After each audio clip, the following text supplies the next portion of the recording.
Desde la Asociación Volver a Amar, con la colaboración de la Escuela Latinoamericana de Formación Hombre Nuevo, Mujer Nueva, presentamos este curso donde trataremos algunas nociones básicas sobre la obra de Karl Marx y Friedrich Engels. El curso lo impartirá el profesor José Antonio Ejido, doctor en Sociología por la Universidad de Provenza, profesor de Español en la Universidad de Jilin, en Changchun, China.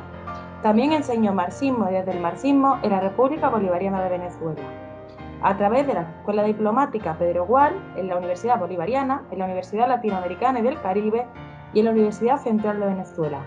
A su vez, a través de la Escuela de Cuadros del Partido Socialista Unido de Venezuela y del Partido Comunista de Venezuela. El curso va a dar comienzo. Rogamos a los participantes que silencien sus micrófonos y apaguen sus cámaras, y recordamos que se podrá participar lanzando preguntas a través del chat habilitado. Tras la ponencia del profesor, se seleccionarán algunas de esas preguntas para que sean respondidas de forma presencial. Muchas gracias. Bueno, muy buenas tardes desde donde me comunico con vosotros y con vosotras. Gracias por venir. Gracias a la camarada Carmen por la presentación, la moderación, y a todos los camaradas de la asociación Volver a Marx, David, Pablo, David, Jafet, Xavier, Julen, Alex, Nacho, etcétera, que nos ayudan a que nos estemos comunicando con vosotros, ¿no? Hoy es 14 de abril del 2020. En el año 31, en esta fecha, se proclamó la Segunda República y en el 2013 ganó las elecciones por escaso margen el presidente de la República Bolivariana de Venezuela. Vamos a entrar directamente en un tema que corresponde a la manera marxista de pensar, la manera de razonar, de resolver problemas, que fue construida genialmente por dos líderes teóricos, dirigentes de la clase obrera naciente en el siglo XIX y que revolucionaron el pensamiento, la ciencia y la revolución. Carlos Marx y Federico Engels. La manera marxista de pensar es el materialismo dialéctico. El materialismo dialéctico es el condensado sintético, pero elevado a un nivel superior, de una manera de pensar, de ver el mundo, que es la que más se acerca a la naturaleza, a la realidad, a la vida, que contiene en su interior el movimiento permanente y el cambio. Lenin dice que Marx y Engels decenas de veces dieron a sus concepciones filosóficas el nombre de materialismo dialéctico. Hay que decir que Marx, en sus estudios universitarios, se convirtió en lo que entonces era Renania, hoy Alemania, en un joven hegeliano de izquierdas. Es decir, que él es heredero, él asimila el avance enorme que hace al pensamiento filosófico otro alemán embebido, influido por la Revolución Francesa, que se llama Friedrich Hegel, a no confundir con Engels, ¿no? Que junto con Marx son los padres del socialismo científico. Sobre todo, bebe Marx y Engels de Hegel en su pensamiento materialista. A su vez, Hegel se había encargado de asimilar un pensamiento dialéctico que en realidad venía acumulado por diversas civilizaciones antiguas de la humanidad. La civilización griega, algunos señalan que es una cuna de la civilización europea, otros, como el profesor Enrique Dussel, de la UNAM de México, señala también que la civilización griega es una civilización asiático-europeo-mediterránea. El caso es que estas viejas civilizaciones entendieron la necesidad de un pensamiento que entendiese esa realidad en continuo movimiento, en continua contradicción. Entonces, Hegel va a establecer un método importante de pensamiento que es necesario conocer para luego poder entender la manera que tienen Marx y Engels de abordar la comprensión del capitalismo, de sus leyes, la visión de la historia, la necesidad de la revolución social y política y la necesidad de que en los países industrializados se emancipe la clase oprimida, que es la clase obrera, la clase trabajadora, que nace junto con el desarrollo industrial.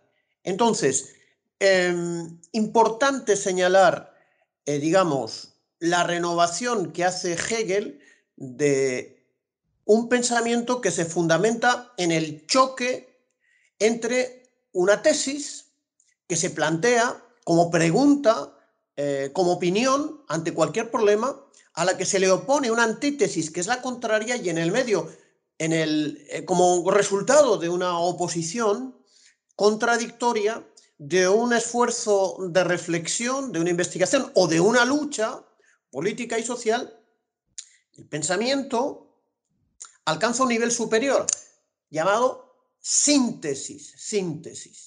Esta triada no es el único elemento esencial y no se puede reducir el materialismo dialéctico a esta trilogía, a esta triada, como lo señala Plejánov, que es un marxista ruso de comienzos del siglo XX, pero sin duda influye en la constitución de la filosofía científica, como dice el profesor Núñez Tenorio, que es el materialismo dialéctico, que como nosotros decimos e insistimos, es la manera marxista de enfrentarse a problemas complejos y de buscar una solución sobre la base de la síntesis a través de la contradicción. Bueno, no es una simple copia de la propuesta que hace Hegel, a quien Marx critica, pero a quien Marx rinde honores también, ¿no?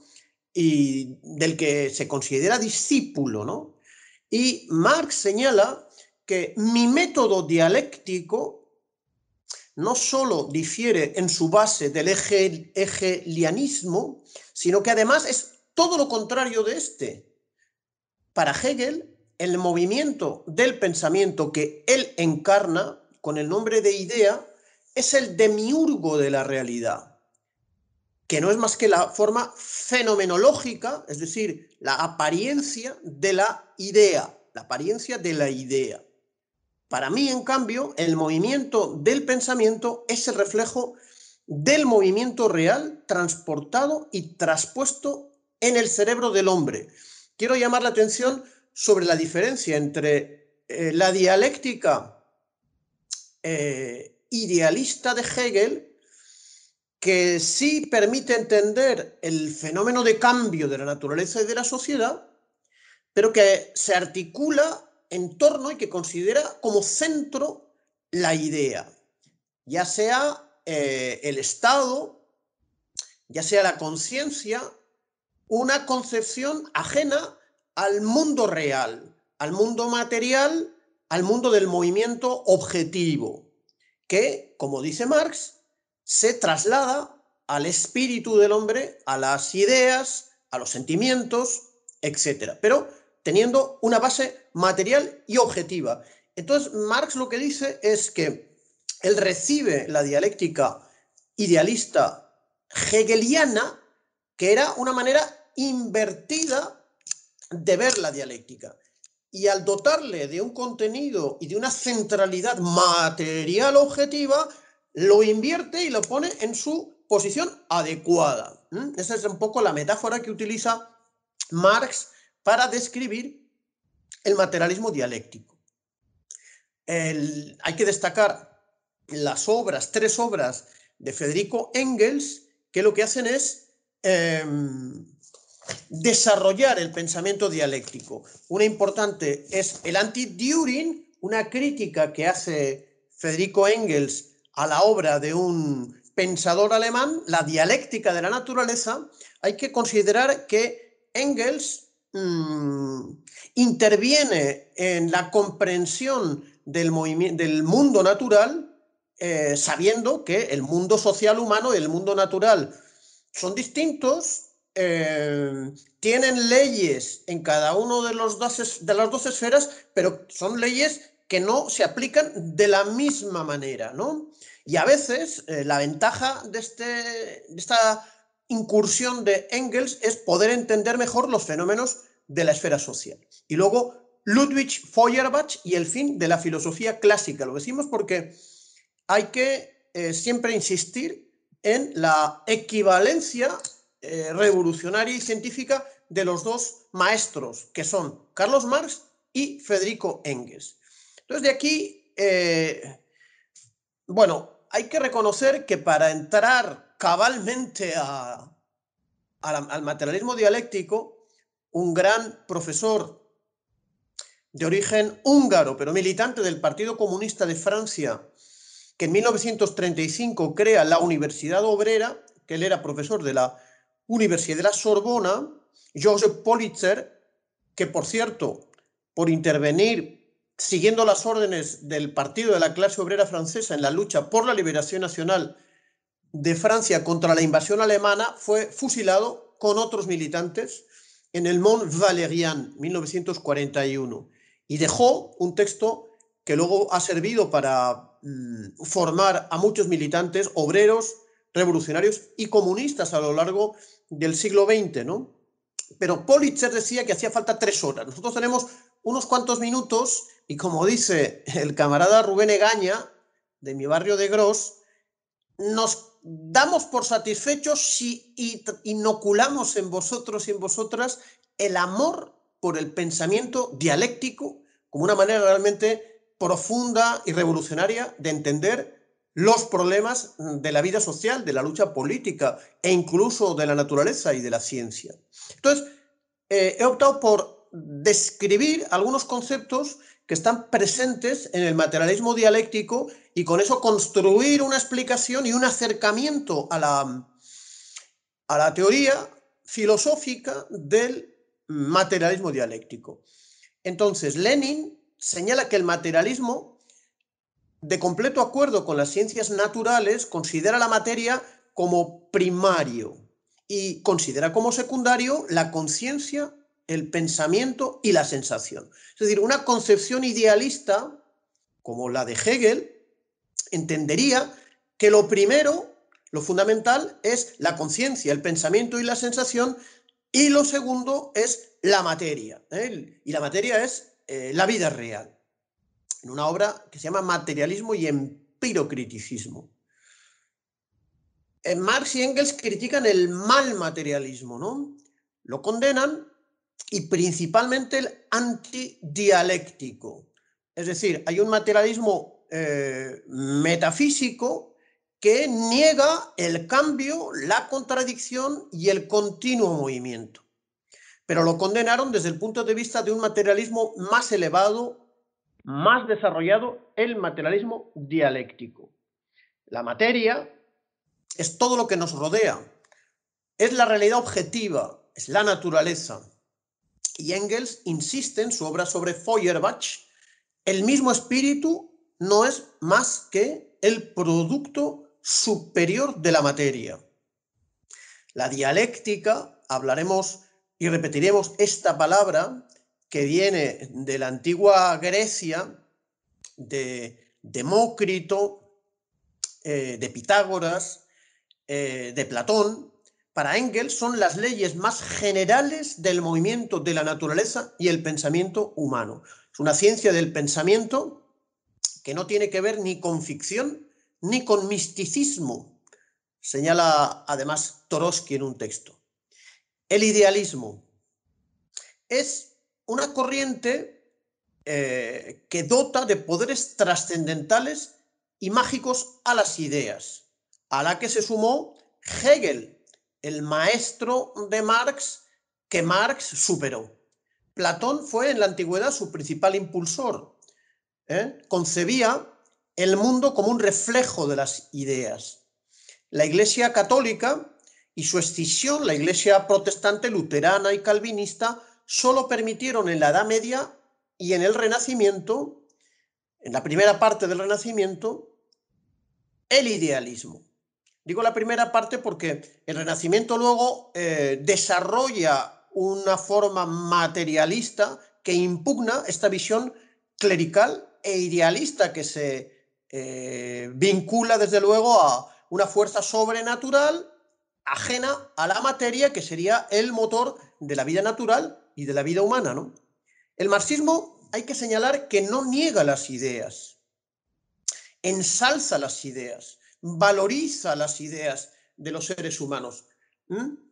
Y además, en la lucha política, en la lucha revolucionaria, en la vida social, el marxismo confiere un extraordinario papel a las ideas.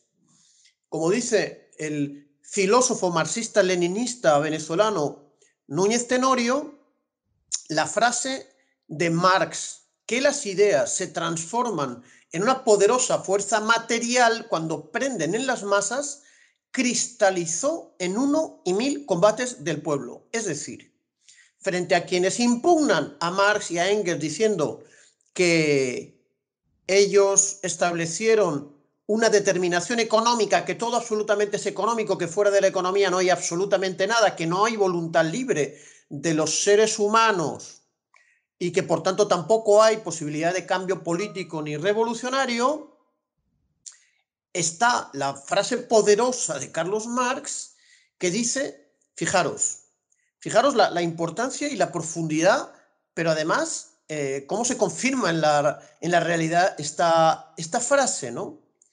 Me parece muy hermosa. Cuando las ideas se encarnan en las masas, se convierten en una poderosa fuerza material. Es decir, observamos la idea de la patria en peligro. En la Siria, que lleva 10 años atacada por el terrorismo, por el sionismo, por la reacción y por el imperialismo. ¿Por qué ha resistido durante 10 años el pueblo de Siria al precio de 500.000 de caídos en el combate? Porque la idea de la patria, de la defensa de la familia, de los valores, de la clase trabajadora, de la unidad árabe, de la lucha contra el sionismo, todas esas ideas progresistas y revolucionarias se han convertido en una fuerza material que se llama la resistencia del pueblo de Siria. Bueno, nadie nos esté diciendo que las ideas y además los sentimientos y los valores no tienen un papel destacadísimo y fundamental en el materialismo dialéctico y en toda la vida y la obra de Carlos Marx y de Federico Engels. Hay que considerar otra corriente a la que se enfrenta la dialéctica, que es la metafísica, ¿no? La metafísica es un pensamiento que se basa en la existencia de un ser fijo y estable, que rechaza el hecho objetivo del desarrollo del mundo. Corresponde al método muy simple, lógico, formal de concebir el universo, ¿no?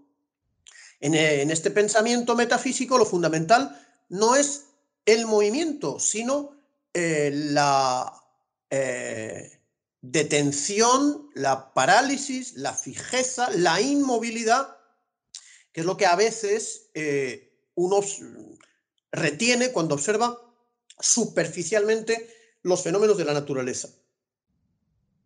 Por supuesto que la dialéctica se enfrenta a la metafísica y el materialismo se enfrenta al idealismo.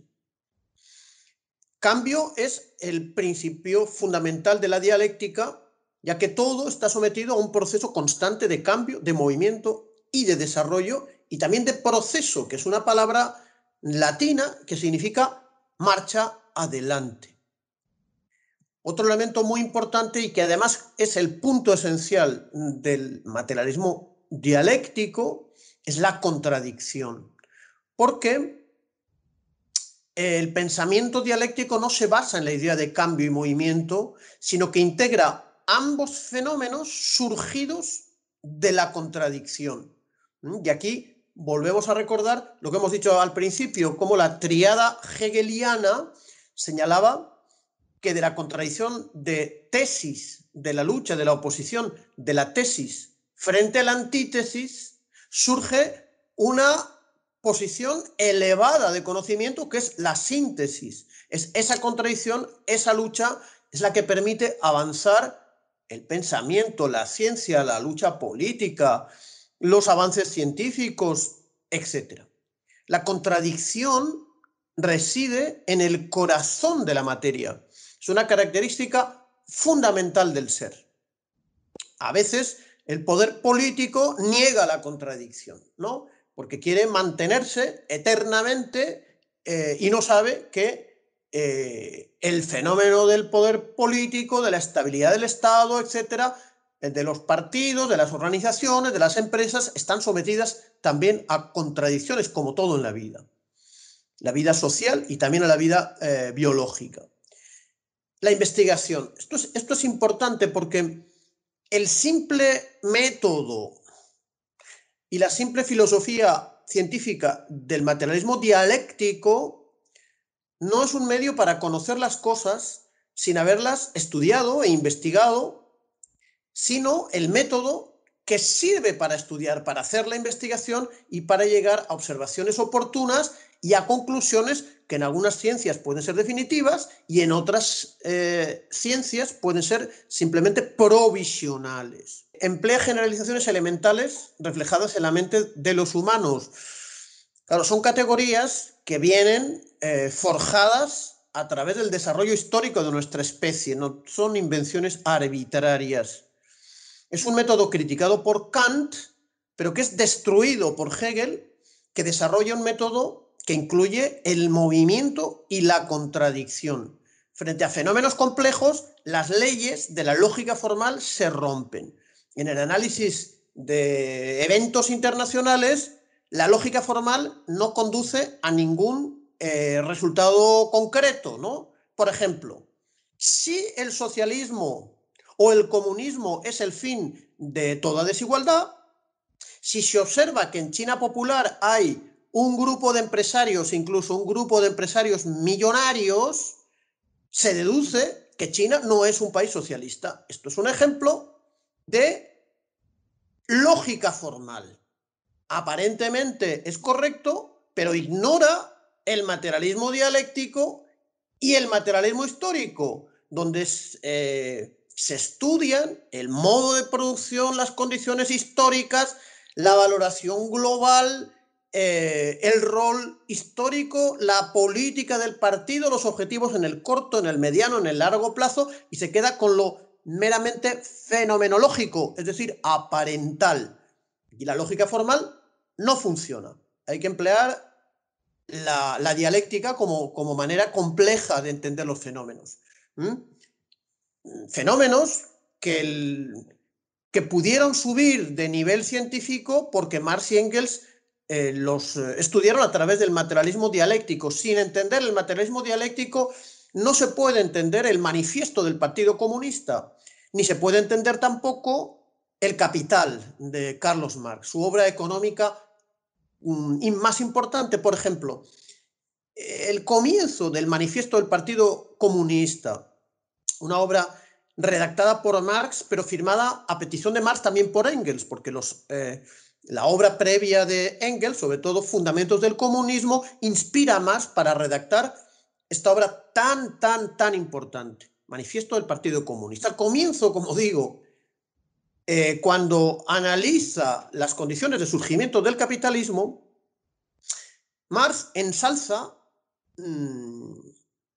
la victoria que ha conseguido la burguesía francesa en lucha revolucionaria, en levantamiento violento, en toma del poder en contra de la feudalidad, tanto de la tierra como jerárquica religiosa, el alto clero, como de su poder político, que es el absolutismo religioso. Por cierto, los Borbones.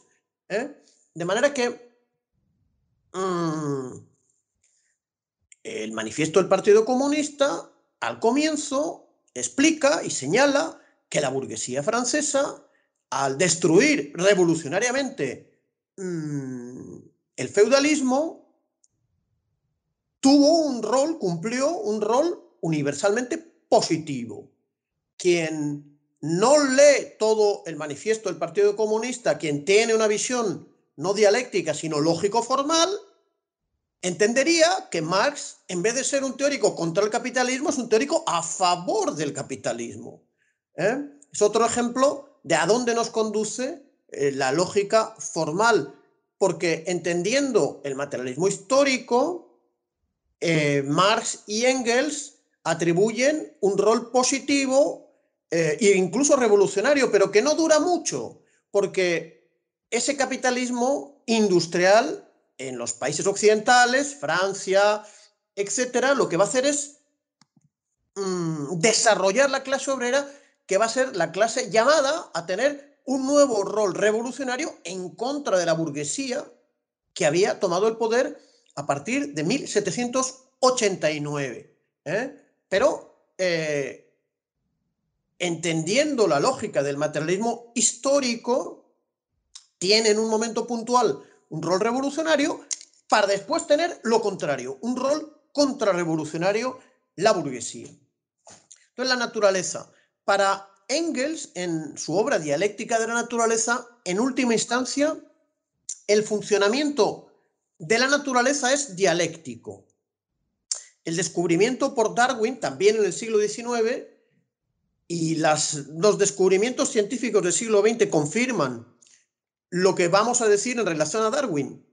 El descubrimiento por Darwin de la evolución de las especies es una gran victoria de la dialéctica en ciencias naturales.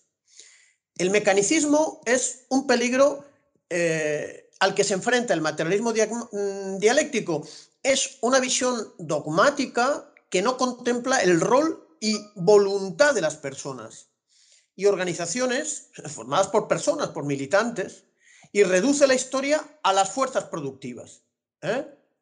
Ahí ahora estamos viendo en las redes, con motivo de la tremenda crisis económica causada por el coronavirus, se cae el capitalismo se cae.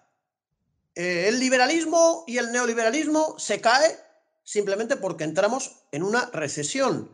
Esto es esa visión mecánica y dogmática, porque los cambios revolucionarios son el fruto de la acción deliberada de las masas populares, conducidas por vanguardias políticas y sociales. No se cae y puede convertirse en otra forma de capitalismo neoliberal aún más salvaje, de capitalismo imperialista aún más salvaje. El mecanicismo es contrario y no tiene nada que ver con la visión dialéctica del marxismo.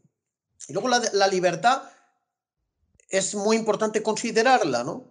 El desarrollo armonioso y democráticamente planificado por una sociedad determinada, por la sociedad humana, de la industria, de la ciencia y de la técnica, permite a la humanidad llegar a ser libre. El socialismo es, para Engels, textualmente, el salto del género humano del reino de la necesidad al reino de la libertad.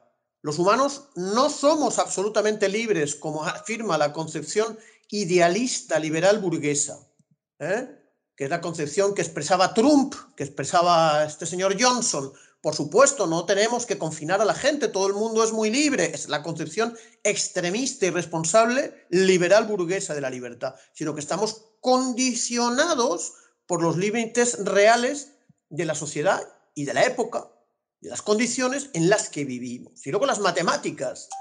Engels, en el Anti-Turing, señala: para concebir la naturaleza de una manera dialéctica y al mismo tiempo materialista, es preciso conocer las matemáticas y las ciencias de la naturaleza. Marx era un profundo matemático y el presidente Chávez siempre hablaba de la poesía de las matemáticas como anécdota. Bueno, Hegel establece unas leyes, unas regularidades de la dialéctica que son asumidas y son desarrolladas por Marx y por Engels. Son las leyes de la dialéctica, del materialismo dialéctico. La primera ley es la ley de la transformación de los cambios cuantitativos en cualitativos. Es la ley de los saltos del desarrollo. Como dice el profesor Núñez Tenorio, esta primera ley nos señala cómo, de qué manera ocurre este desarrollo. La modalidad del desarrollo en sus rasgos más generales. Es la idea Ya cierro las comillas de que bajo ciertas condiciones, incluso pequeñas condiciones, en pequeñas dosis limitadas, se provocan grandes cambios, y es una idea que está presente en refranes, por ejemplo, refranes populares. Es la gota que desborda el vaso, tanto va el cántaro a la fuente que se rompe. El físico de origen danés Per Bach explica esta ley en la naturaleza. Señala, cuando una masa de plutonio alcanza un nivel crítico, se origina la explosión nuclear. La segunda ley es la ley de la unidad y la lucha de contrarios. Determina la contradicción interna de todo desarrollo. Recordar la importancia que le damos a la contradicción en la dialéctica. Aplicada por Marx al capital. Para el maestro venezolano que citamos, Núñez Tenorio, abrimos comillas, ¿cuál es la fuente de todo desarrollo? Aparece así la contradicción dialéctica como segunda ley del desarrollo. La dialéctica forma parte del carácter o parte del carácter contradictorio de todo lo que existe. Es la coexistencia dinámica de tendencias opuestas que ya observan viejas tradiciones de nuestra especie humana, como el famoso yin y el yang de la antigua religión taoísta china, el antiguo dualismo del bien y del mal de la religión zoroastriana persa. El físico norteamericano R.P. Feynman señala que todas las cosas, aun nosotros mismos, están hechas de partes positivas y negativas finamente granuladas que interactúan de manera enormemente fuerte, todas perfectamente compensadas. Tercera ley, ley de la negación, reflejo total del desarrollo. El movimiento, a través de contradicciones sucesivas, lleva en realidad al desarrollo de simple a complejo, de lo inferior a lo superior. En determinadas condiciones, un movimiento, una fuerza política, una realidad social, evoluciona de manera que se convierte exactamente en lo contrario. Yo he vivido movimientos de liberación que por la lucha librada por las fuerzas burguesas se han convertido en movimientos reaccionarios. Aparentes, por ejemplo, independencias de determinados países eran lo contrario porque eran países que habían caído en manos de potencias extranjeras, y esa independencia asimilada y asumida en determinado momento como una gran conquista se convirtió en lo contrario, en una nueva forma de dependencia. Es decir, observamos en la ley, en la vida social, la consistencia de esta ley. Entonces, si os parece, llegamos hasta aquí este acercamiento que tratamos de hacer claro y breve, sabiendo que tenemos limitaciones de tiempo, pero con todo el propósito, en realidad, os lo decimos claramente, de que os enamoréis del materialismo dialéctico. Y planteamos 3 preguntas, por si os apetece contestarlas. Eso no quiere decir que no hagáis las preguntas y los comentarios que consideréis más oportunas. Primera pregunta, ¿el posmodernismo es la forma actual del pensamiento reaccionario, idealista y metafísico? Segunda pregunta, ¿cómo observáis en los fenómenos naturales y los descubrimientos científicos la aplicación de la dialéctica? Tercera pregunta, ¿cómo explicáis la dualidad entre materia y dialéctica? Luego, proponemos una doble bibliografía, primera basada en los clásicos que van progresivamente, cronológicamente, madurando la concepción filosófica dialéctica, ¿no?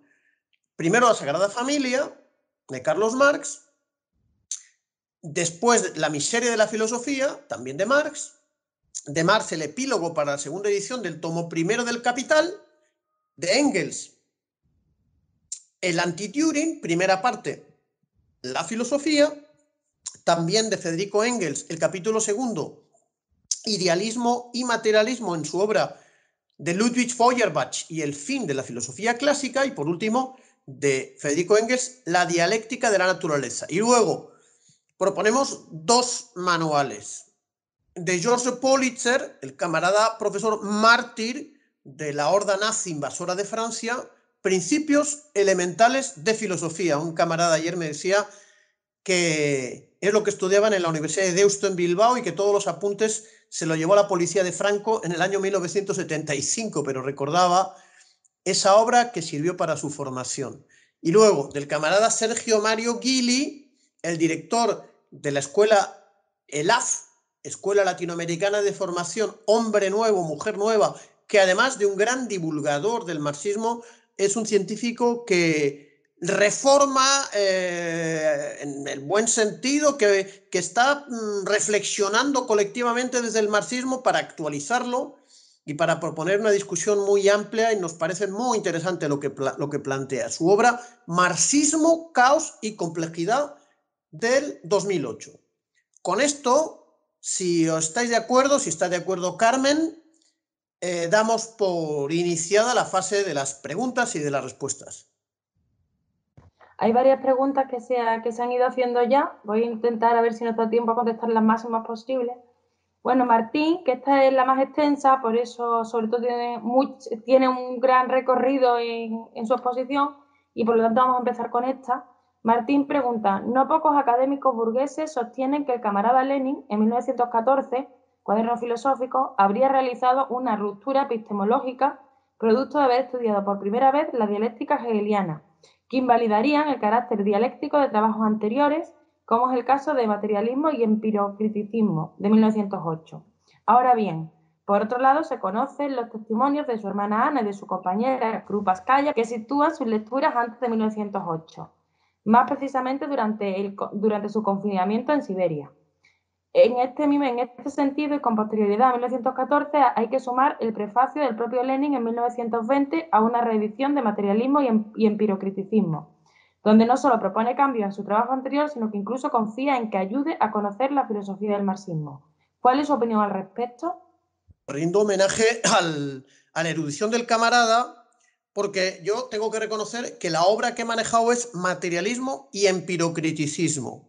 Simplemente decir que efectivamente es una obra de 1908, en un momento muy difícil para la Revolución Rusa, que viene de una derrota muy importante, la de 1905, y yo creo que simplemente decir que que Lenin no reniega de su obra Materialismo y Empirocriticismo, porque es verdad que una vez ya en el poder hace una nueva edición y hace un prólogo, de manera que yo no, hasta donde yo sé, sigue asumiendo la obra, que es una obra, digamos, de combate filosófico con una corriente dentro del partido y con una corriente de fuera del partido. La corriente es la de los adoradores de Dios, donde está Lunacharsky, que él ha nombrado comisario del pueblo para la educación. O sea que, aunque tiene diferencias filosóficas, lo considera un aliado dentro del partido bolchevique, tanto incluso como Trotsky, que fue más bien un menchevique, más que un bolchevique, aunque se integra el año 17 en la revolución. Pero quiero decir que me parece un desarrollo su obra del materialismo dialéctico, el materialismo y empirocriticismo, y yo tengo que decir que no tengo un suficiente nivel de conocimiento de los cuadernos filosóficos, lo tengo que reconocer con humildad. Hasta donde yo sé, luego está la obra de Stalin sobre el materialismo dialéctico e histórico. Ellos asumieron y desarrollaron y aplicaron los descubrimientos de Engels y demás del materialismo dialéctico. No los cuestionaron, sino que los enriquecieron. Es como está haciendo el camarada Sergio Guili, renovándolo, actualizándolo en contraste con la lucha política, y con una lucha política del nivel tan inmenso que tuvo Lenin al frente del partido para tomar el poder y después para construir el socialismo, ¿no?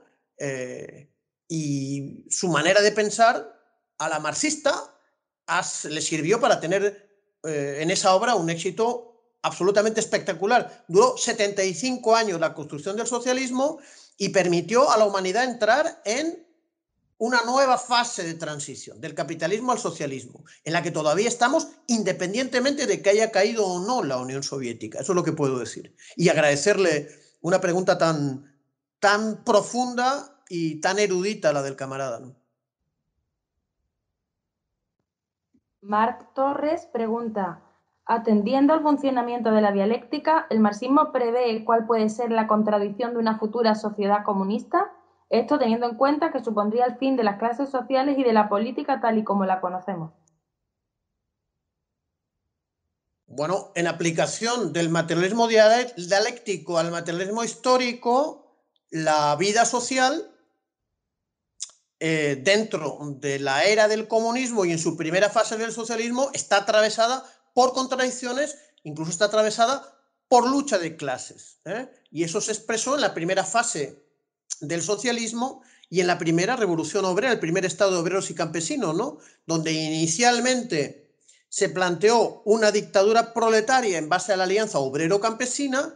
En un momento determinado el partido, acertada o equivocadamente, cambió el modo de organización política y habló de una democracia de todo el pueblo, considerando que ya habían desaparecido las clases. Hay que estudiar y hay que evaluar si esa decisión del partido fue correcta, porque observamos cómo, lamentablemente y de manera contrarrevolucionaria, a partir de un cierto trabajo de las mafias internas, reapareció la clase capitalista, ¿no? Es decir, la contradicción, el cambio y el movimiento está presente en todos los modos de producción, lo estuvieron en los modos anteriores y estará también en el modo comunista de producción. Solo que los clásicos señalan que la humanidad habrá pasado de la prehistoria, la sociedad de clases y de explotación, a la historia. La verdadera historia del desarrollo humano, por más contradicciones que le atraviesen, será la etapa del comunismo. Su primera etapa del socialismo, incluso los chinos hablan de la fase inicial del socialismo, la fase de la entrada en la historia, según dicen. Gracias. La compañera Paca Labaña nos pregunta, ¿la síntesis es siempre un avance? ¿Puede darse un retroceso a síntesis anteriores? Yo creo que pueden darse síntesis equivocadas, falsas síntesis, y eso se ha visto con el triunfo del capitalismo contrarrevolucionario en las 16 repúblicas de la Unión Soviética y en las repúblicas del Pacto de Varsovia. Puede darse un retroceso, pueden darse síntesis que supongan una derrota de la idea del progreso y un avance de las fuerzas contrarrevolucionarias, porque se produjo una derrota histórica que no deja de ser una síntesis provisional, esperamos, porque nuevamente se abre otra fase de contradicciones y se cumple lo que dijo Fidel Castro en el año 1992, que la lucha no había terminado, denunciando la patraña de Fukuyama, que por cierto ha renunciado a su propia patraña en un artículo reciente, y vendrían nuevas revoluciones. Y estamos observando nuevas revoluciones, tanto de liberación nacional como de democracia democrático-nacionales en los países del tercer mundo. La historia no terminó, vienen nuevas síntesis. Gracias a Paca, un saludo, y al FAI. Pregunta... por un lado que nos dice el compañero David que a las 9 hay una cacerolada, como ahora están en todos los sitios con el confinamiento, y a las 9 una cacerolada en recuerdo de la República Española, por eso pusimos el himno antes, y aunque seguimos con las preguntas, teníamos el planteamiento de ponerlo también ahora, si os parece bien, aunque terminemos un poquitito más tarde hoy.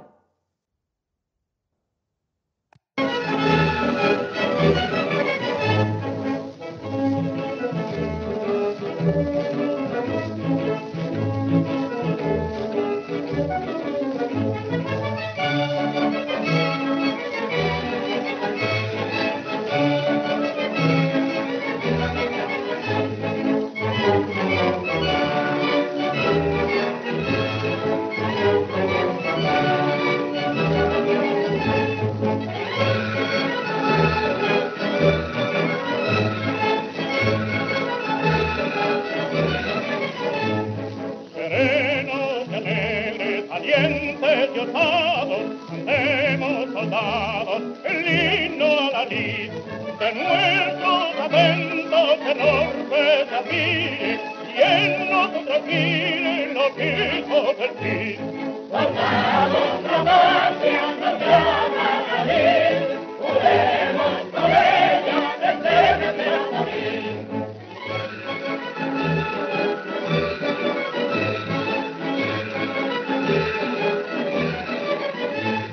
El mundo dio nunca más noble osadía, ni vio nunca un día más grande el valor, de aquel que inflamados nos vimos del fuego, encimara a riesgo de patria el amor.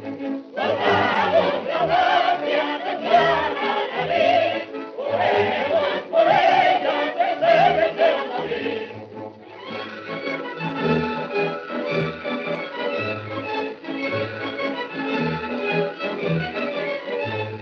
La trompa guerrera, sus ecos al viento, horror al sediento, y arruja el cañón. Y a Marte sañudo la audacia provoca, que el ingenio invoca de nuestra nación. Soldados, la patria nos llama a salir, juremos por ella desde a morir.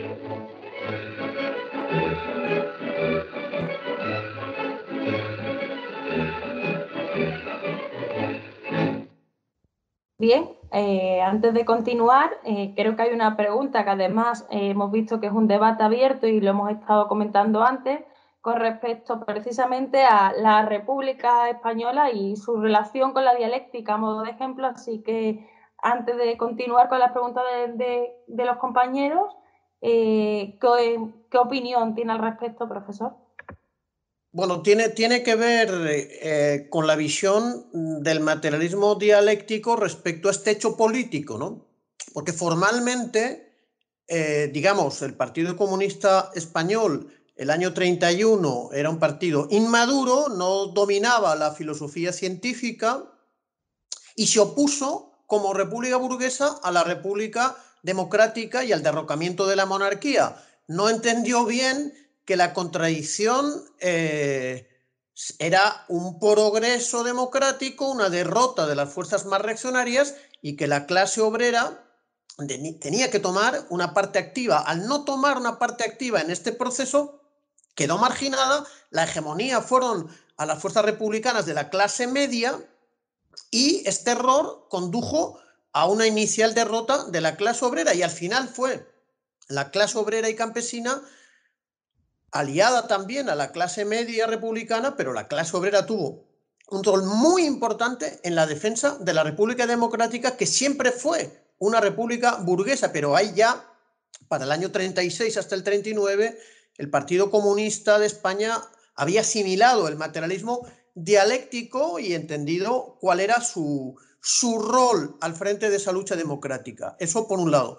Por el otro lado, en relación al debate que se ha abierto con la pregunta que ha hecho sobre si Lenin rechazó su propia posición y cuestionó el materialismo dialéctico, yo te pregunto, Carmen, si sería posible que el camarada Sergio Guili, el director de la escuela, nos pudiese explicar cómo el propio Lenin impugnó la versión de que en los cuadernos había rechazado su apoyo inicial al materialismo dialéctico. Hay un texto que señala Sergio Guili y me parece muy importante redondear con la aportación de Sergio, pero tenemos necesidad del permiso de la camarada Carmen para redondear esta cuestión, que es una cuestión bastante importante, independientemente de que en el futuro, si podemos inmediato, podamos entrar en un curso sobre los planteamientos de Lenin.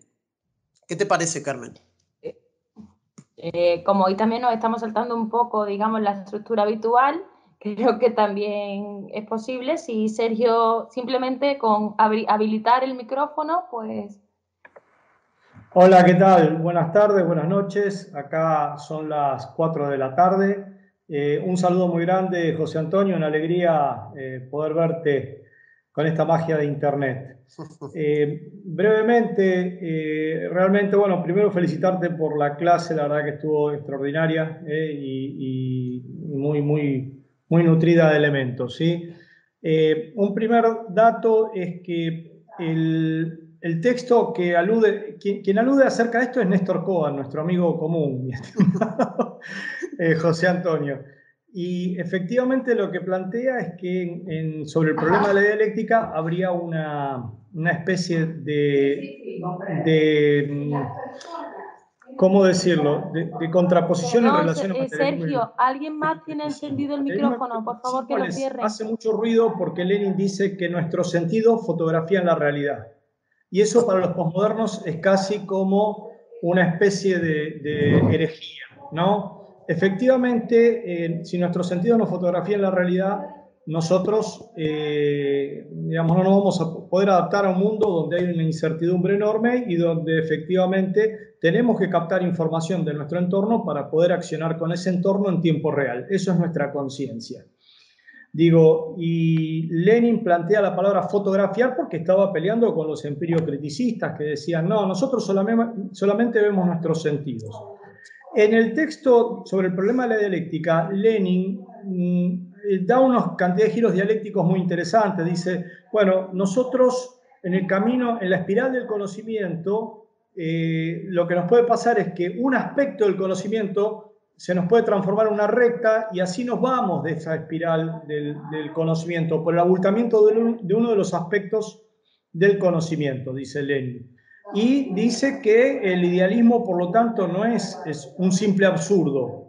Dice, es un absurdo el idealismo desde el punto de vista del pensamiento mecanicista.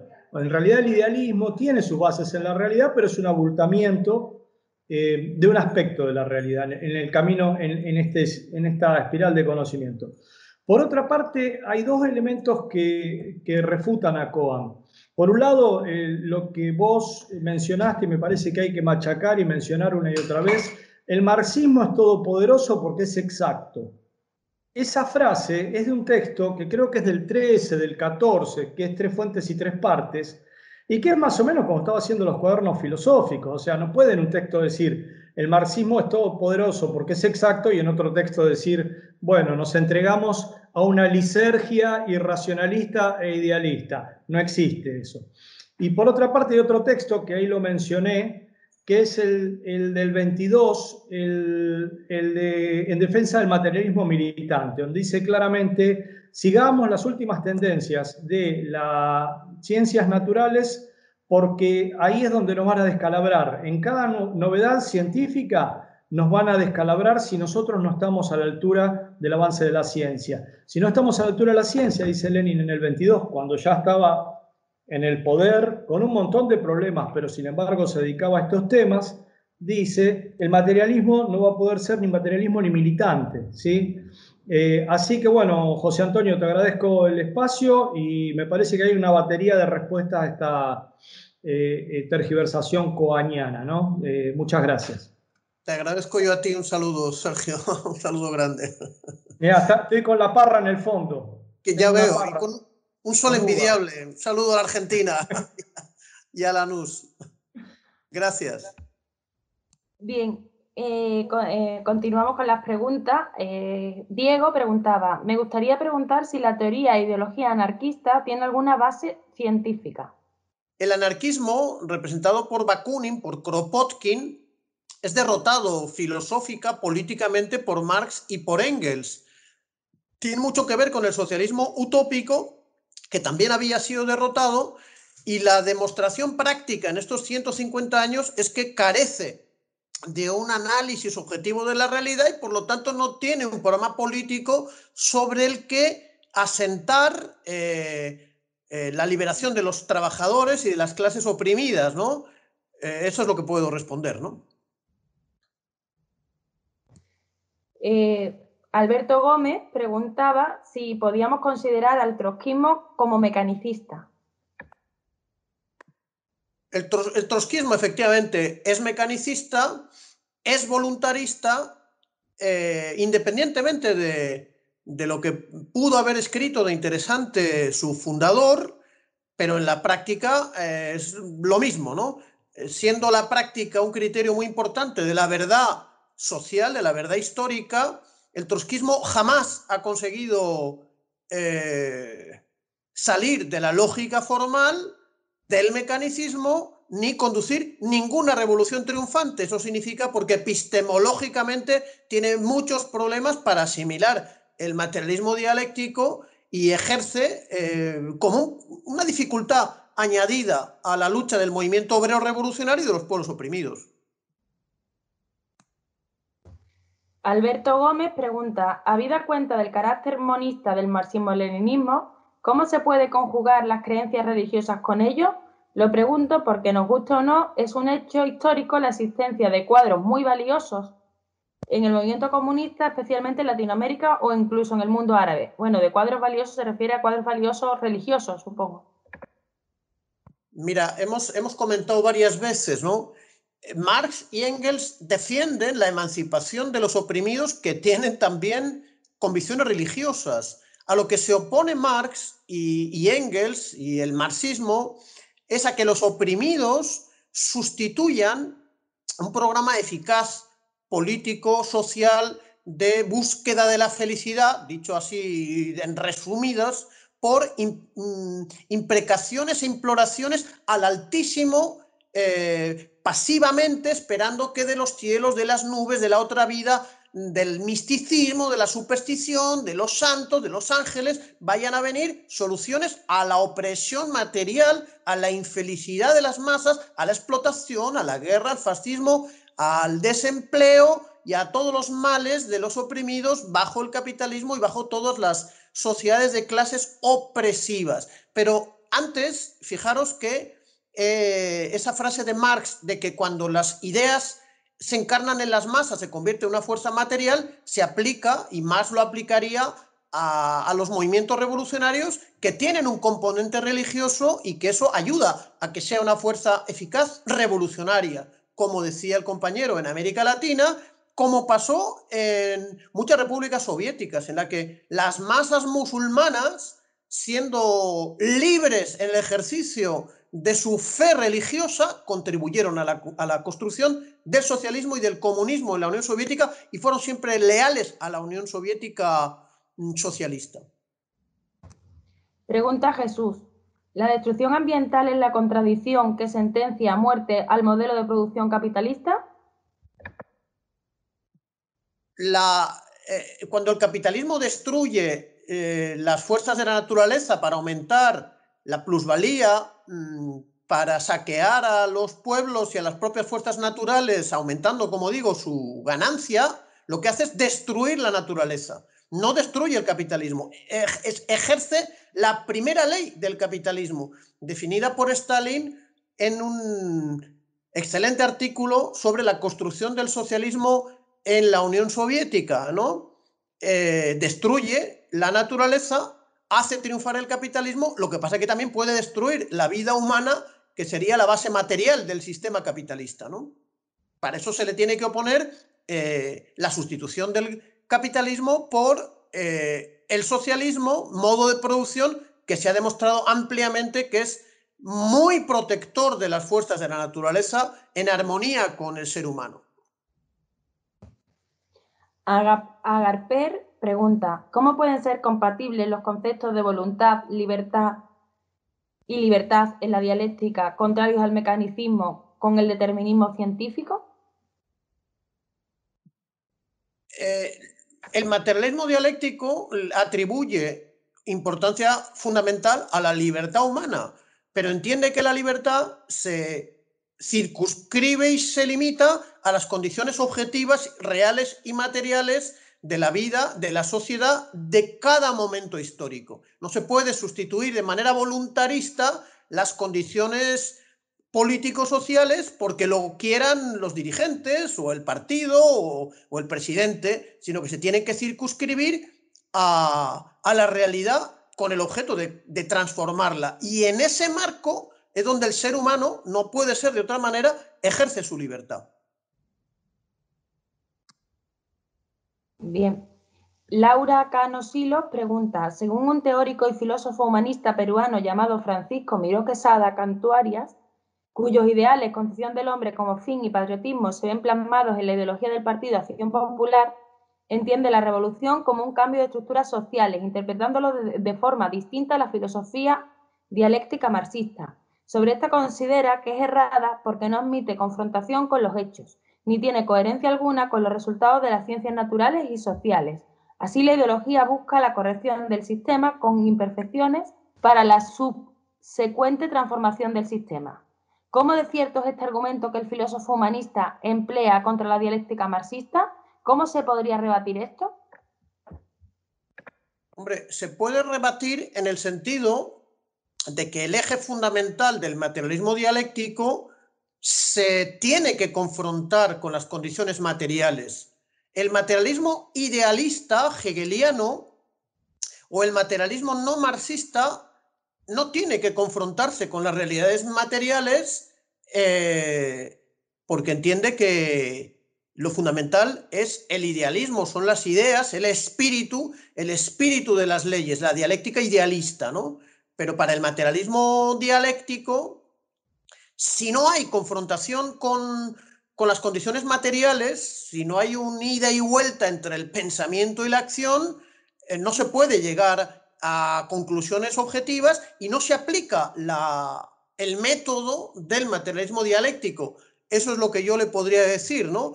Está en la confirmación de la verdad histórica y social el éxito del materialismo histórico, ¿no? Del materialismo dialéctico, ¿no? Pero que además tiene la herramienta a través de la contradicción y las leyes de la dialéctica para ver más allá de la simple superficialidad fenomenológica de los procesos. Es un instrumento que debe ser asimilado y que asegura una visión objetiva de la realidad sobre la que se tiene que actuar y que es necesario cambiar. Ramón R. pregunta, Althusser hablaba de materialismo aleatorio. ¿Qué es eso? Yo directamente te diré que no he leído nada del materialismo aleatorio de Althusser. Althusser era un filósofo marxista-leninista que tenía mucho respeto por el materialismo dialéctico. Lo que podemos hacer es investigar un poco en qué obra y en qué circunstancia aparece la expresión materialismo aleatorio en la obra de Althusser. Es lo que puedo decir. David Fu pregunta, ha habido marxistas que renunciaron y renuncian a la dialéctica porque la consideran un mal vicio hegeliano. Incluso ha habido marxistas neokantianos. ¿Qué implica esta renuncia a la dialéctica tanto en la teoría como en la práctica? ¿Qué resultados ha tenido en la historia el desprenderse de la dialéctica? ¿Algún ejemplo llamativo? Hombre, podemos decir que un marxista que renuncia a una visión dialéctica era un mal marxista o no fue marxista nunca o en todo caso no puede considerarse marxista. Yo creo que se ha visto varias veces a dónde conduce una visión no dialéctica de los procesos, ¿no? Por ejemplo, hablando de China. El presidente Mao Zedong, antes de ser presidente, cuando era el líder del Partido Comunista de China, establece en una obra del año 1932 sobre las clases sociales en China y la posición del Partido Comunista, que es necesario una evolución lenta de la revolución de la independencia, de la revolución nacional y democrática al socialismo, porque las fuerzas productivas chinas estaban en un estado de tal atraso como fruto no solo de la decadencia de las dinastías imperiales chinas, sino sobre todo de la brutal agresión de los imperialistas europeos, que esa base económica debía de ser construida, reconstruida y desarrollada tomando el ejemplo de la Unión Soviética, pero partiendo de una realidad, como digo, mucho más atrasada y avanzando lentamente. Eso era la visión dialéctica partiendo de la realidad objetiva y material de las condiciones de China, que eran definidas por Mao como un país semicolonial y semifeudal. Correcto. Esa es la posición oficial de Mao, el pensamiento Mao Zedong y la posición del partido como ideología colectiva. Ahora bien, se produce el gran salto adelante, creo que el año 1953, que es la primera vez en la que el presidente Mao abandona su visión dialéctica y pasa a una visión voluntarista e idealista, y trata de sustituir la construcción de una base industrial que venía haciendo con la ayuda soviética por una idea completamente absurda en la que cada familia campesina debía de fundir sus pobres objetos domésticos metálicos en hornos locales para desarrollar la industria metalúrgica. Bueno, fracaso completo. Y considerando además que las bandadas de pájaros arruinaban las cosechas, puso a todos los campesinos a cazar pájaros.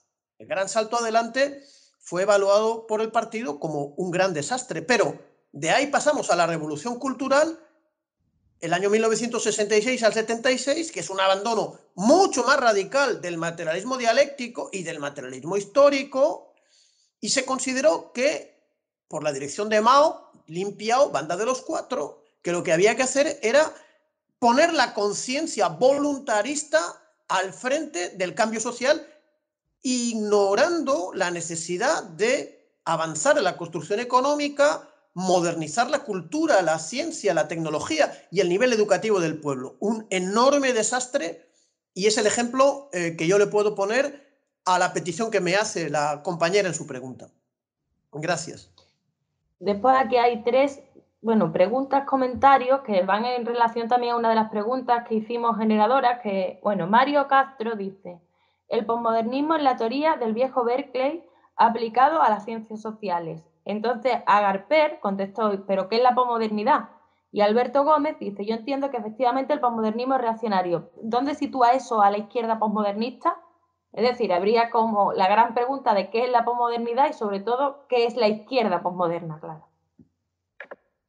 Sí, la respuesta es rápida. Haya dentro de la gran corriente posmoderna hegemónica dentro de las universidades occidentales y desgraciadamente de las neocolonias del mundo occidental, es la negación de la ciencia, es la negación de la ley de la historia, por supuestísimo la negación del marxismo, es la negación de la capacidad de comprender el mundo y el relativismo más absoluto, ¿no? Yo creo que ni Berkeley ni el materialismo de la Ilustración francesa es tan reaccionario como el posmodernismo. Es un gigantesco paso atrás que corresponde a la doctrina autoritaria del Concilio de Toledo, más o menos. Es la negación de la búsqueda de la verdad, de las leyes históricas y del marxismo. Debe ser combatido con todos los hierros por las fuerzas progresistas y democráticas amantes del desarrollo humano, del conocimiento y de la solución de los problemas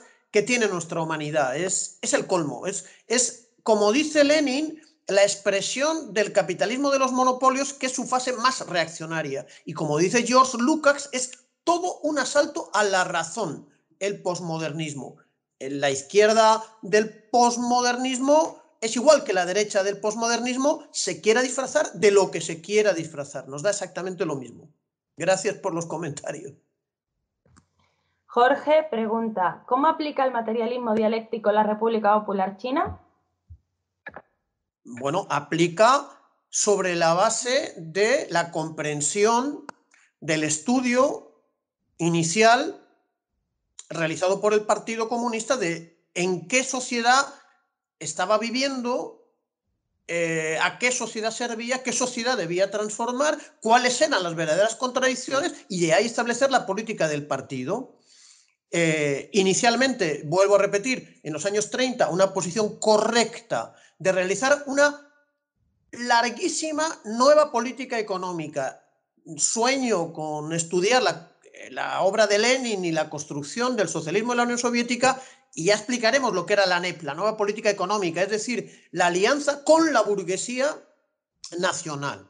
Pues también la política china comunista planteaba que el enemigo no era la burguesía nacional, sino que era la burguesía compradora, que era la parte de la burguesía terrateniente aliada a los imperialistas extranjeros, que era una sociedad, era una burguesía enemiga de la revolución nacional y democrática. pero no la burguesía nacional. La burguesía nacional era concebida como un aliado estratégico en la primera fase de la construcción del socialismo. Esa concepción es sustituida por el extremismo idealista y antimarxista de la revolución cultural proletaria y vuelve a reaparecer a partir de la política de reforma y apertura que aplica el partido con Deng Xiaoping y los 8 inmortales, como digo, a partir de 1978, que no considera que la burguesía nacional es un enemigo de la primera fase de la construcción del socialismo, porque contribuye a algo fundamental, que es el desarrollo de las fuerzas productivas. Quien no entiende la política del Partido Comunista Chino, simplemente porque no ha estudiado ni el materialismo dialéctico ni el materialismo histórico y no entiende las contradicciones propias de la sociedad china. Pregunta Ignacio, ¿por qué no triunfó el uso de la dialéctica en las ciencias, sino el método de la constatación con evidencias y la predicción de resultados? No sé a qué circunstancias se refiere, pero los marxistas han aplicado exitosamente el materialismo dialéctico en la construcción de una nueva sociedad, de una nueva economía, de una industria, de una ciencia, de un arte, aunque a veces se han equivocado y a veces la han dejado de aplicar.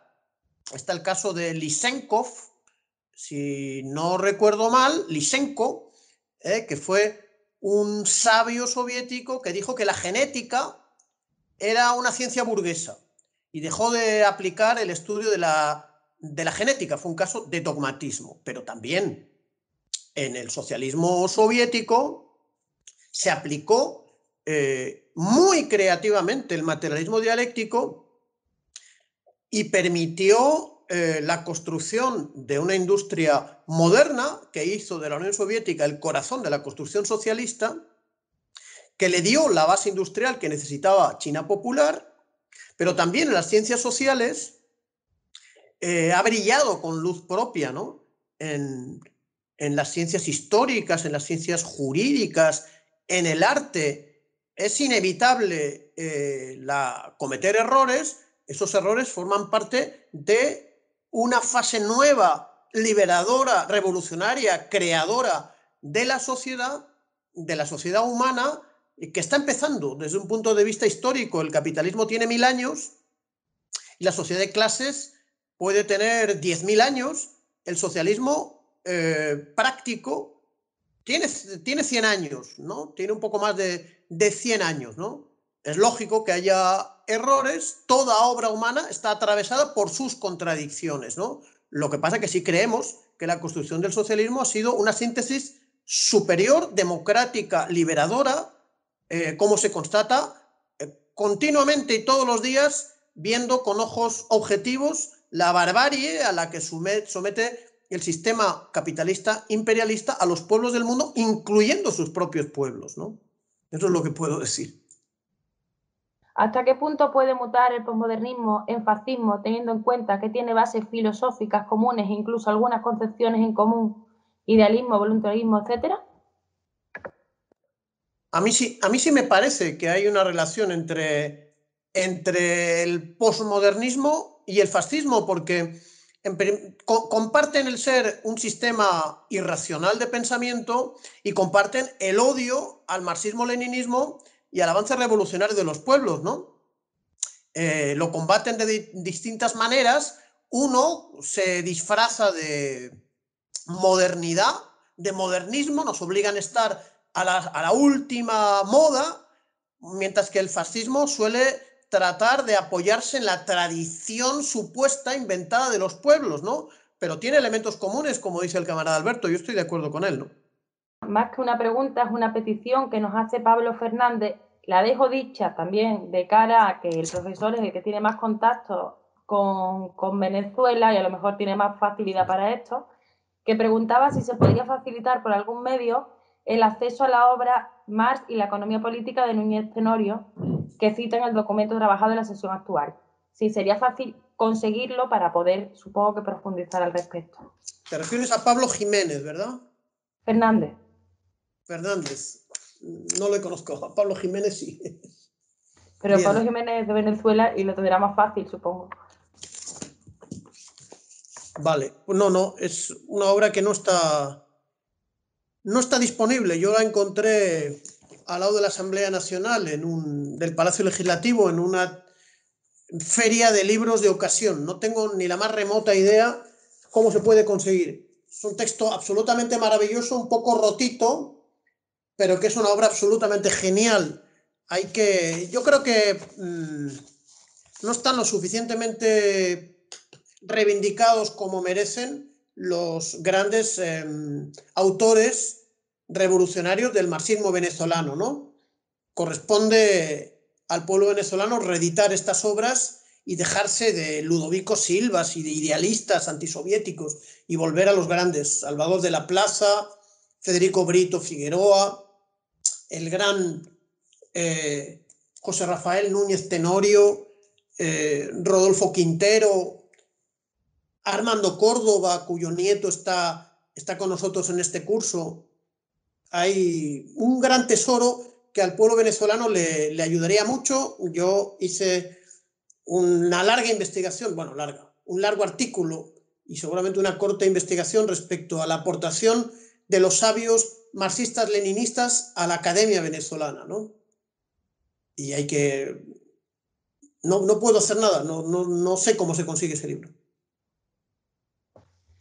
De todas formas, desde Volver a Marx trataremos, como podamos, de poder también mejorar la facilidad y el acceso a determinadas obras poco a poco, porque estamos todavía en pequeña construcción, pero bueno, es también nuestra tarea y en nuestro compromiso.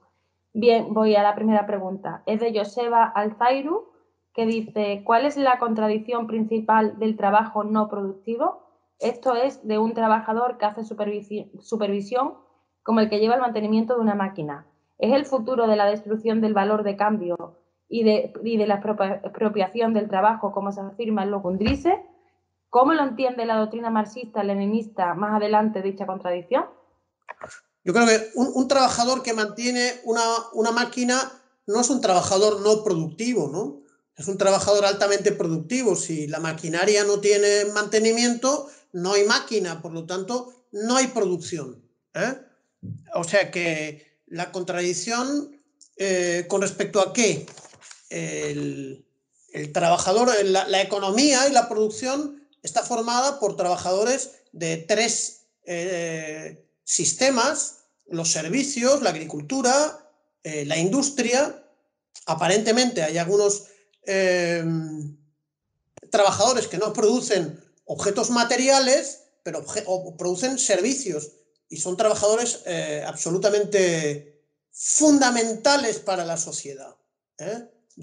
La contradicción es que todos los trabajadores no hayan llegado al nivel de la conciencia de clase para sí y se queden en conciencia en sí y contribuyan a la estabilidad del sistema de explotación capitalista. Esa es la única contradicción que veo, por falta de la suficiente conciencia de un partido que los guíe, de un programa de la revolución, etcétera. Como la contradicción es que sean expropiados de su fuerza de trabajo por la propiedad privada de los medios de producción. Ahí está la contradicción. No el hecho de que sean aparentemente no productivos de cuestiones materiales, o sí lo sean, ¿no? Eso es lo que puedo decir. Bien, Arturo García pregunta: con esos ejemplos de la fisión nuclear de Peeback y de la composición de la materia por cargas eléctricas positivas y negativas, ¿no se cae la extensión de unas leyes que son socialmente muy válidas, las leyes de la dialéctica, a la naturaleza? Es que Engels aplica y concibe también la naturaleza de una manera dialéctica, porque en la naturaleza se presentan con toda claridad los fenómenos de la contradicción y de la dialéctica. Lo que Engels no hace es considerar que las mismas leyes que se aplican a la naturaleza se aplican en la sociedad, ¿eh? Pero la capacidad probatoria del materialismo dialéctico también sirve para el desarrollo dialéctico, para el desarrollo de las fuerzas naturales, la relación con las fuerzas de la naturaleza, una relación armónica para entender a las fuerzas de la naturaleza, y muchas veces es en la física y en la química donde se confirma aparentemente con más claridad la verosimilitud del materialismo dialéctico, sobre todo en momentos de contrarrevolución y de avance hegemónico de las fuerzas del capitalismo imperialista, como viene sucediendo en Occidente y en las colonias occidentales en los últimos 30 años. Para eso tratamos de recuperar la esencia revolucionaria, la vinculación a la verdad del materialismo dialéctico como una forma de pensar muy profunda y muy capaz de ayudar a los pueblos y a los trabajadores a resolver sus problemas históricos y políticos.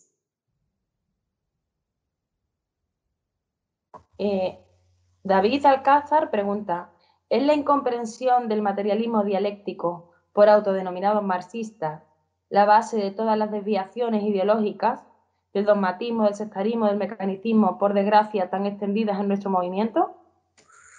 Yo diría que sí, que hay una profunda incomprensión del materialismo dialéctico que lleva a no entender el materialismo histórico y que conduce al sectarismo y al dogmatismo, cuando contra toda lógica y racionalidad algunos grupúsculos se empeñan en reivindicar la Albania popular, que fue el país más atrasado, como había sido en el Imperio Otomano el más atrasado, y a reivindicar a su líder, mientras que se oculta y no se tiene ninguna consideración por los fenómenos políticos, económicos y sociales de la Alemania socialista, estamos ante un caso claro de mecanicismo por no conocimiento y no manejo del materialismo dialéctico.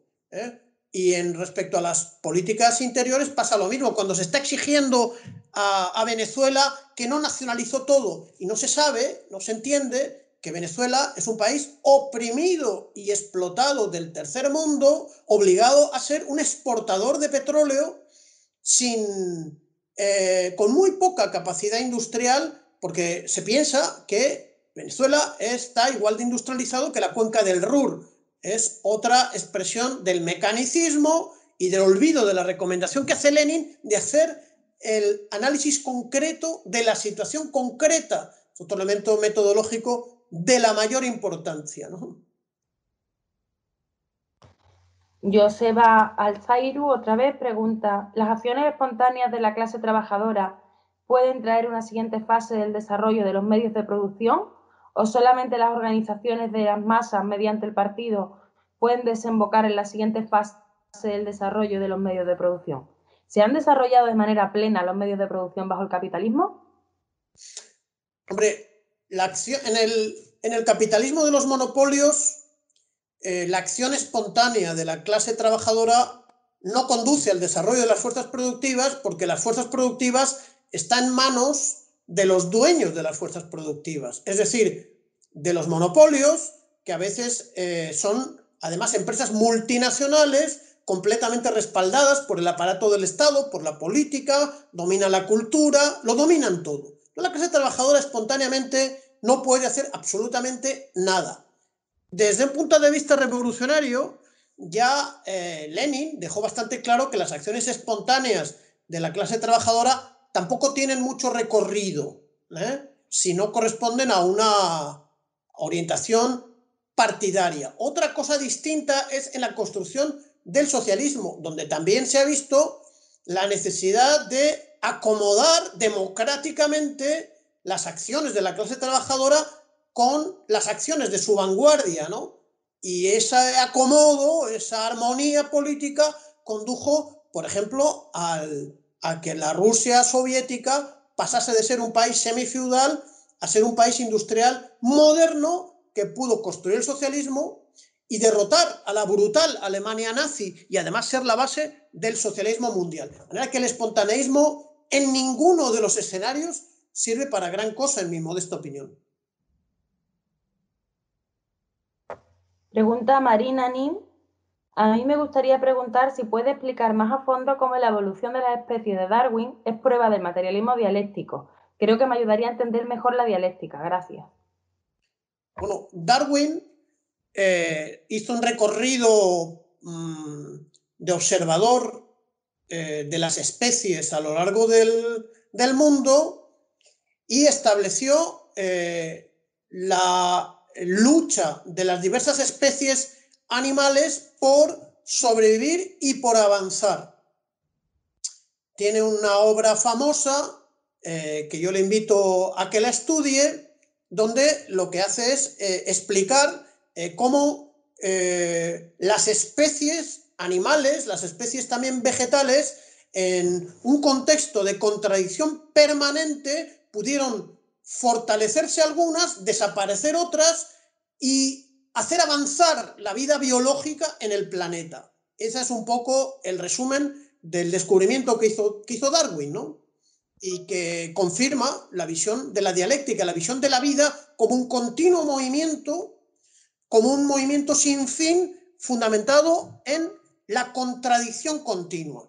Otra cosa distinta es lo que se llama el darwinismo social, o el darwinismo social, porque los nazis, los reaccionarios, han aplicado esa realidad del mundo biológico natural al mundo social y han dicho, los débiles, por ejemplo, lo que está diciendo ahora Trump y Johnson, los débiles deben de morir, los abuelos deben de morir y solamente los jóvenes y los fuertes deben superar la pandemia, porque lo importante es la industria, es decir, la economía, los bancos, el poder de la oligarquía. Eso es darwinismo social, nada que ver con la visión original de Darwin, que era un sabio al que Marx respetaba mucho, que, como digo, he tratado de hacerle ver a la compañera que su visión dialéctica corresponde a la evolución de las especies, no es el creacionismo que siguen defendiendo algunas sectas evangélicas fanáticas, el origen de la vida,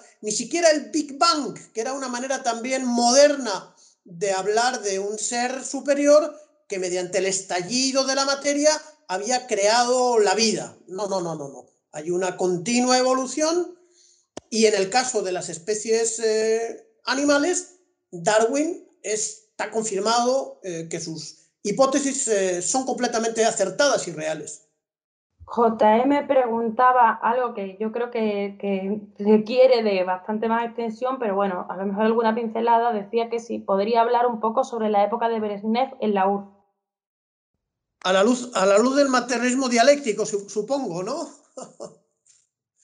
A la luz del materialismo dialéctico podemos decir que en el seno del mismo partido, el 20 Congreso del PQS, del Partido Comunista de la Unión Soviética, creó un enorme problema con digamos, lo que se llamó el informe secreto del secretario general Nikita Khrushchev, en el que se atacaba de una manera realmente calumniosa la obra del dirigente anterior, que se llamaba José Stalin, ¿no? Ocasionando una acusación sin pruebas que ocasionó un problema muy importante desde el punto de vista de la psicología social de la clase trabajadora y del pueblo soviético, que observó de una manera muy sorprendida cómo la alta dirección calumniaba a la dirección anterior, además sin ninguna posibilidad de ningún estudio, ni de ninguna apelación, ni ningún recurso a la condena de este informe secreto. Este informe secreto ocasionó la división del movimiento comunista internacional, favoreció el enfrentamiento entre China y la Unión Soviética, la división de los partidos comunistas, pero afortunadamente, ley de la negación, el golpe dado por Khrushchev fue restablecido en la época de Brezhnev al ser condenadas estas tesis y al tratarse de restablecer la unidad con del movimiento comunista internacional, llevando a la época suya, bajo su dirección, años 70, al momento de mayor estabilidad, de mejor nivel de vida, de mejor enfrentamiento con el imperialismo, de mayores avances en la lucha revolucionaria de los pueblos, de mayor desarrollo del marxismo como no ideología dominante, pero una ideología muy importante de la humanidad. De manera que cuando desaparece la Unión Soviética y desaparece la época Brezhnev, dando lugar al caos que se llamó la perestroika, con la desaparición final de la Unión Soviética, el mundo entró en un atraso completo, de manera que se demostró que la línea de Brezhnev era completamente ajustada y que, como digo, llevó el socialismo a su mejor momento, pero ya había una contradicción en su interior. Nada es eterno, la victoria ni las derrotas no son eternas. La contradicción fue no tanto un problema económico que podía haber resuelto, yo creo que el Che Guevara en su pronóstico se equivoca, sino un problema político a nivel de la más alta dirección. Pero también el golpe que supuso para la Unión Soviética la llegada de canallas y de traidores a la máxima dirección sirvió al Partido Comunista Chino para resolver el problema de la estabilidad a nivel de la dirección. Y afortunadamente, habiéndolo resuelto, China va a salir de esta crisis de la pandemia indiscutiblemente como el líder de la humanidad, mientras que el imperialismo norteamericano está llegando a la altura del barro a nivel de su prestigio internacional. Silvia pregunta, ¿es posible cambiar la mentalidad de los trabajadores sin cambiar el sistema económico? ¿Es posible cambiar el sistema económico sin cambiar la mentalidad? ¿Cómo se traduce esto al materialismo dialéctico?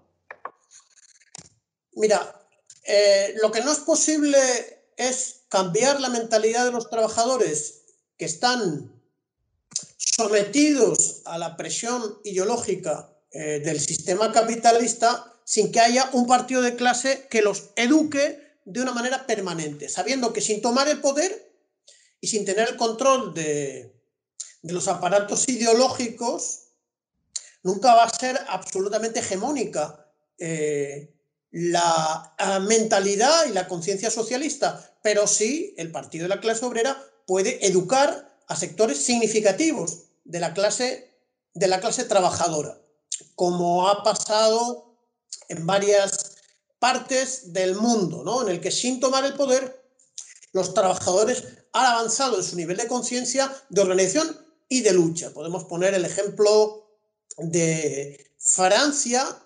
Mencionamos allí la Universidad Obrera, de donde vino el profesor comunista Joseph Pulitzer, fusilado por los invasores alemanes.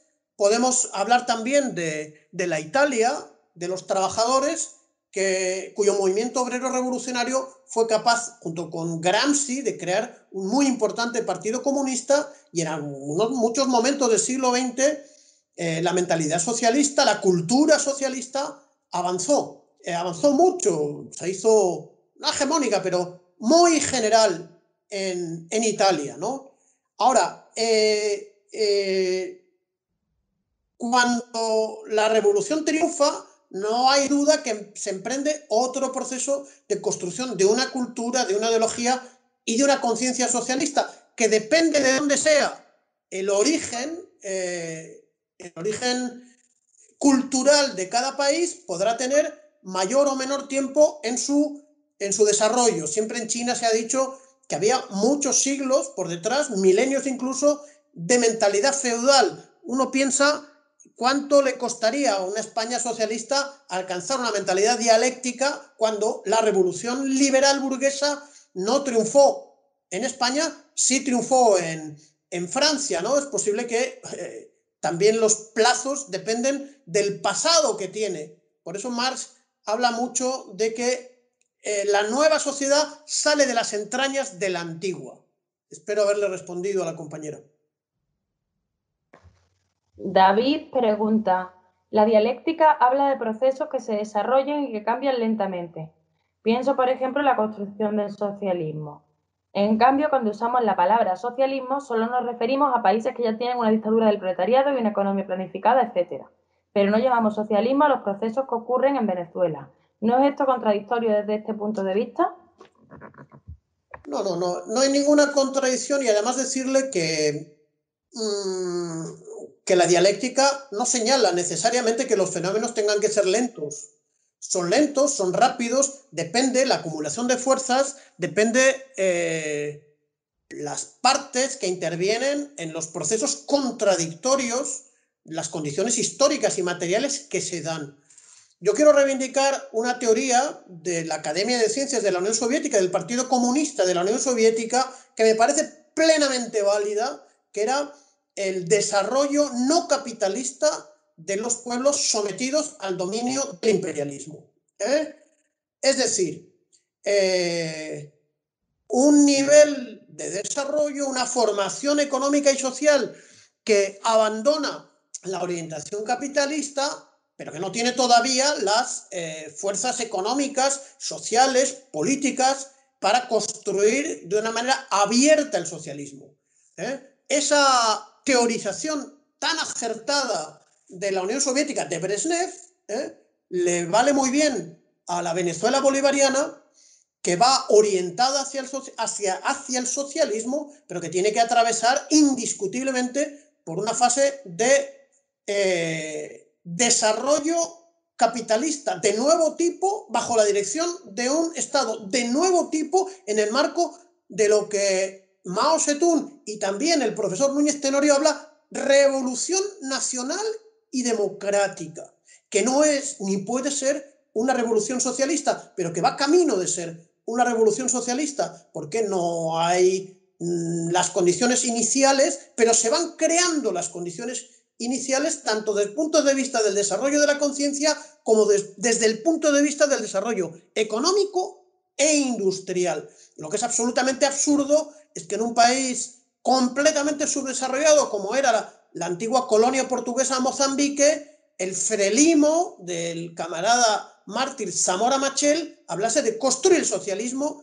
en el año 76. No había ninguna condición para construir el socialismo ni en Mongolia el año 20, ni en Mozambique en el año 26. Ahora, eso no quiere decir que las luchas revolucionarias conducidas por la vanguardia popular pueda elevar el nivel de conciencia patriótica, revolucionaria, socialista y antiimperialista de los pueblos. Y eso se ha confirmado, y yo lo he confirmado y lo he comprobado con mis propios ojos, y he contribuido modestamente a ello, como otros, a elevar el nivel de conciencia política y social bajo la dirección del comandante Chávez en la Venezuela bolivariana. Por eso este país está avanzando, mientras que otros países que no han llegado a ese nivel de desarrollo político y de conciencia de masas tienen derrotas de las que saldrán seguramente reforzados. Estoy pensando en Bolivia, en Ecuador, en Honduras y en Paraguay,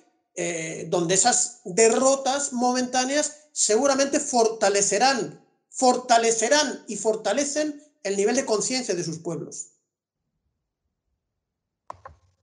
Eulalia pregunta su opinión sobre el estructuralismo, Levi Strauss y Marvin Harris. Bueno, el estructuralismo de Levi Strauss es un estructuralismo burgués. Levi Strauss dedica toda su vida a combatir el marxismo, convirtiéndose en una, entre comillas, vaca sagrada de la Academia Francesa, solamente decir que fracasó en su intento de toda la vida de destruir el marxismo, y sí fracasó en su intento de negar a Engels y a Marx en que lo que nos separa de la especie animal es la prohibición del incesto. Eso no nos separa de la especie animal. Lo que nos separa de la especie animal es el trabajo, es la capacidad productiva, que sí que nos atribuye a nosotros mismos nuestra condición de humanos. Eso es el estructuralismo que representa Levi Strauss, ¿no?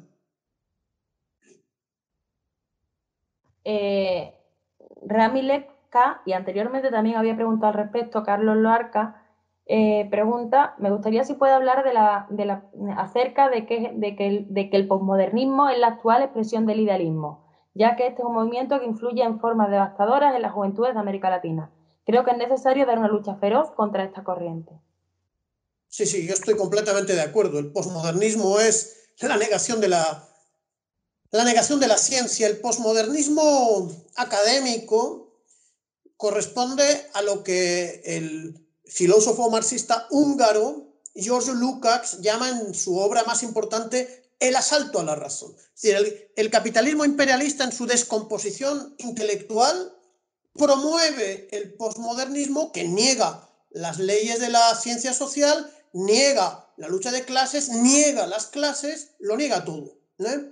Y sitúa el conocimiento social en un espacio muy oscuro de indeterminación, donde todo es relativo.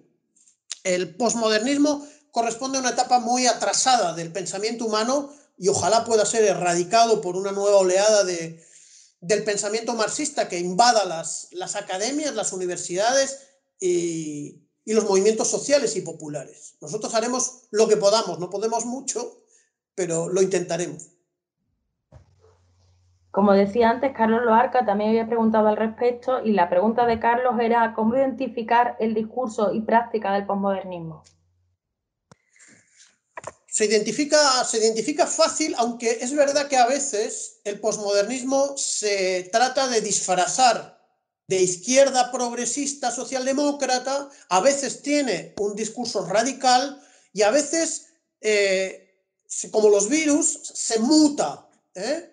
Por ejemplo, una variante del posmodernismo nacido de las universidades norteamericanas, estadounidenses, es la decolonialidad. No el anticolonialismo, mucho menos el antiimperialismo, que corresponde a una corriente muy genuina revolucionaria. Pero la decolonialidad sitúa el marxismo como su enemigo fundamental. En la decolonialidad jamás hablará ni de clases sociales, ni de socialismo, ni de imperialismo, y mucho menos de imperialismo norteamericano, porque sirve el imperialismo norteamericano.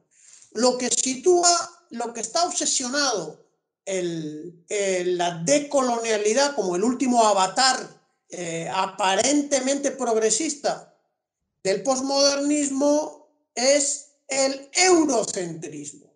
Y dentro del eurocentrismo, el objetivo a combatir es el marxismo y a Carlos Marx. Entonces, hay que identificar, hay que combatir, porque es verdad que a veces aparece muy, muy escondido. Yo creo que una buena formación marxista desenmascara rápidamente el posmodernismo, que lleva 30 años enseñoreándose de las universidades y del pensamiento académico, que está convertido en una simple propaganda, ¿no? No hay lucha de clases, no hay materialismo, no hay dialéctica, no hay modos de producción, sino que hay una ridícula armonía entre modernidad, premodernidad y posmodernidad, lo cual no corresponde a ninguna realidad objetiva. Y para intentar que nos dé tiempo a todas o a casi todas, voy a intentar unir un poco dos. Ibai preguntaba, ¿qué se podía decir respecto al materialismo histórico, bueno, dialéctico, no sé si exactamente lo que pone histórico, pero como en la clase de materialismo dialéctico, aplicaba a lo que se llaman los países del tercer mundo? Y en el caso concreto, David Alcázar pregunta sobre, ¿es posible que los comunistas chinos, mediante un análisis dialéctico de la realidad soviética y de la propia, hayan aprendido de las experiencias y errores del pasado, derrocamiento de la URSS, paso adelante, revolución cultural, etcétera?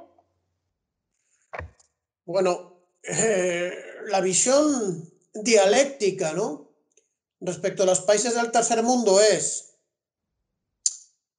que son países más oprimidos, más humillados, más saqueados que nunca, son las principales víctimas de lo que se llama la globalización, la mundialización o el neoliberalismo, que son una especie de metáforas que utiliza la socialdemocracia para no hablar del imperialismo como fase superior del capitalismo, el capitalismo de los monopolios dedicados a saquear, a obtener,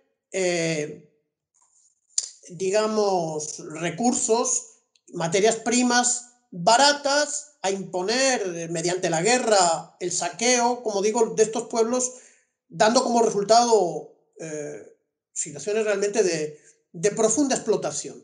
Ahora bien, también dialécticamente se confirma el pronóstico de Lenin de que la revolución no se produce en los países capitalistas adelantados, desarrollados, entre otras cosas el nivel de alienación de las masas, el nivel de atraso ideológico y el nivel de soborno que tienen. Eso ya lo señaló el Che Guevara. La plusvalía arrancada a los pueblos del tercer mundo sirve para comprar, ha servido para comprar a los trabajadores, aplacar la lucha de clases, crear una aristocracia obrera, crear unos partidos socialdemócratas o socialfascistas que contribuyen a la explotación. Pero dialécticamente hay que ver que en muchas partes del tercer mundo hay una situación revolucionaria y la cadena imperialista se rompe por su eslabón débil, que son los países del tercer mundo. Hay que ver la Revolución Nacional Democrática en el Nepal, de la que se habla poco, la lucha por la Revolución Nacional Democrática en Filipinas, hay que ver los 10 años de lucha antiimperialista de la República Árabe Siria, hay que ver los fenómenos más conocidos de lucha antiimperialista de América Latina, la resistencia y el fortalecimiento de la Cuba socialista, que se desarrollan en este ámbito del tercer mundo, ¿no? De manera que dialécticamente se convierten en la vanguardia de la revolución mundial, sabiendo que lo fundamental en estos momentos, o lo único que se puede realizar, no es la construcción del socialismo, que quedó detenida al caer el campo socialista. La prioridad política es la derrota del imperialismo. Los comunistas chinos, sin duda, de una manera dialéctica, han entendido, han aprendido de la derrota que supuso el desmembramiento de la Unión Soviética y del derrocamiento del Partido Comunista de la Unión Soviética, ¿no? Han entendido además que pueden venir grandes problemas a nivel del relevo de cuadros dirigentes. También pueden venir grandes problemas por la insuficiencia en el desarrollo de las fuerzas productivas, ¿no? Han visto cómo los varios países socialistas de democracia popular no fueron capaces de superar al capitalismo en el desarrollo de las fuerzas productivas, y eso favoreció su desestabilización y su desaparición. Por lo tanto, lo que han hecho es fortalecer las estructuras políticas, fortalecer la educación política de las masas y de los jóvenes, lo que también habían, no atendido suficientemente los países socialistas europeos, y han desarrollado las fuerzas productivas. Y eso está permitiendo a la República Popular China y a su Partido Comunista convertirse en el centro del socialismo mundial y en el principal desafío a la hegemonía imperialista, como ya lo ha señalado este año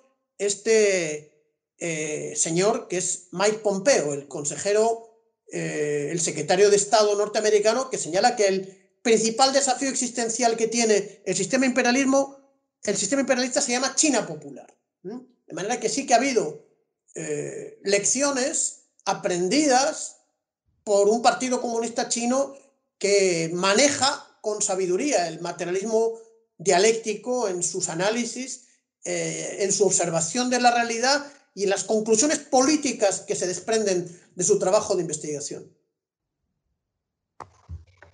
Ibai, ya apenas nos quedan 6 minutos, Ibai pregunta, en una economía global como la de hoy en día, ¿qué papel tiene y qué formato puede darse el imperialismo? Hay autores que hablan del fin del imperialismo. ¿Qué opinión tienes?